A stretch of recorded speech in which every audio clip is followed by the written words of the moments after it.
सियालकोट मुशारा हो रहा सी ते मैं इसाक बाजवा साहब दास राहत साहिब ते नाल दो साडे होर साहिबान सन असीं जा रहे हैं सियालकोट।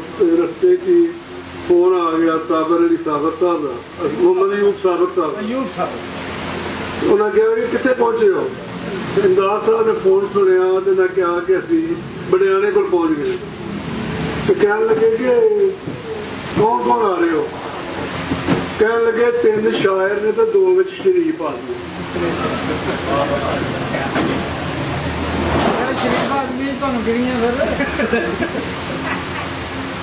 मोहम्मद अली मुस्तर एक शायर ने, उन्होंने एक गजल सी पंजाबी उस काफी रदीफ उस जमीन के लिखा है कि सूरत भोली भाली रख, सूरत भोली भाली रख, अखां दे विच लाली रख। सूरत भोली भाली रख, अखां दे विच लाली रख, दिल नूं चिट्टा बग्गा कर लै, दिल नूं चिट्टा बग्गा कर लै। हकीम साहब की नजर, दिल नूं चिट्टा बग्गा कर लै, ऐनक भावें काली रख।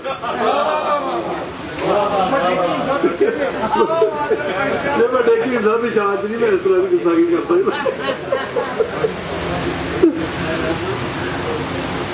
तुर के पिंडों शहर नूं आ, तुर के पिंडों शहर नूं आ, सारे दुख संभाली रख।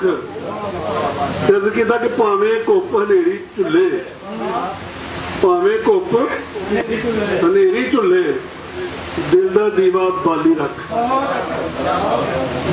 भावें धुप हनेरी झुले, दिल दा दीवा बाली रख। चन वर्गी तू दिसेगी, चन वर्गी तू दिसेगी, सिर ते चुन्नी काली रख।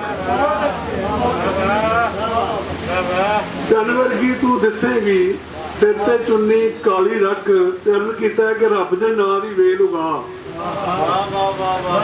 रब दे नां दी वेल उगा, दिल नूं उत्ते माली रख।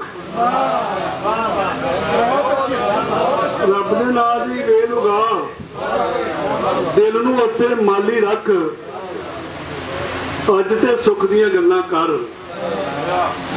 अज ते सुख दियां गल्लां कर, गम नूं कल तक टाली रख।